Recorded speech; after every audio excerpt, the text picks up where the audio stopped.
Bonjour à tous et bienvenue dans ce nouveau numéro de Z Légal. Aujourd'hui, nous allons parler des alternatives qui existent pour les entreprises en matière de financement de projets à long terme et nous allons le faire en compagnie de Jacques Richel et de Johan Moureau, tous les deux avocats chez DLA Piper. Messieurs, bonjour, merci d'être venus nous expliquer effectivement ces modes alternatifs de financement pour les entreprises, alternatifs aux banques qui se révèlent, et on le dit généralement, assez frileuses pour les financements de projets, notamment de projets à long terme. C'est vrai ça, Jacques Richel, il existe des alternatives maintenant?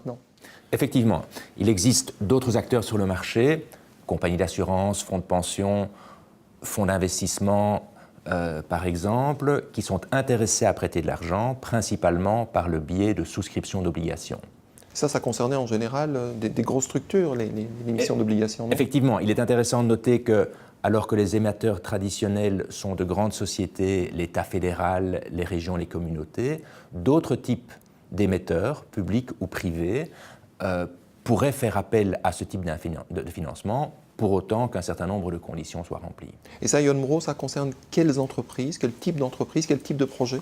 Ça concerne un grand nombre d'entreprises. En ce qui concerne les partenariats publics-privés, on pense à des entreprises de construction, des entreprises de maintenance, des bureaux d'ingénierie.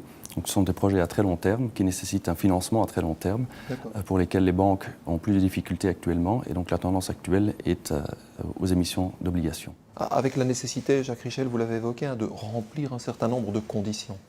Effectivement, il faut adapter la structure et les conditions de ces émissions d'obligations aux spécificités du projet et aux exigences particulières de ce nouveau type d'investisseur. Alors, rentrons dans le concret, donnons peut-être quelques exemples ou quelques modalités particulières, M. Moureau. Par exemple, pour une compagnie d'assurance, elle n'est pas soumise aux mêmes contraintes réglementaires qu'une banque. Donc elle s'intéressera a priori exclusivement à des projets qui bénéficient d'un certain rating minimum, donc les fameuses agences de notation. Le projet en lui-même n'atteindra peut-être pas ce rating minimum, d'où la nécessité de faire appel à du rehaussement de crédit, notamment via la Banque européenne d'investissement ou des entreprises spécialisées dans la garantie du risque crédit. D'accord. Autre dispositif particulier ou particularité du dispositif, si j'ose dire? Oui. Les prêteurs veulent suivre ce type de projet de près pour pouvoir intervenir en cas de dérapage, par exemple s'il y a un dépassement de budget. Comme il y a potentiellement un nombre très important de détenteurs d'obligations, il est intéressant de nommer un tiers qui va représenter ces obligataires, qui va suivre le projet de prêt, qui va les informer régulièrement et qui, le cas échéant, pourra intervenir pour leur compte directement auprès de l'émetteur. D'accord. Et ça, M. Moureau, j'imagine que c'est un dispositif qui coûte plus cher qu'un simple financement bancaire, ça va de soi. Oui, ce sont des structures plus lourdes et donc plus coûteuses à mettre en place. D'où l'intérêt d'atteindre une taille critique, un montant à financer suffisamment important. Ce qui n'est pas facile.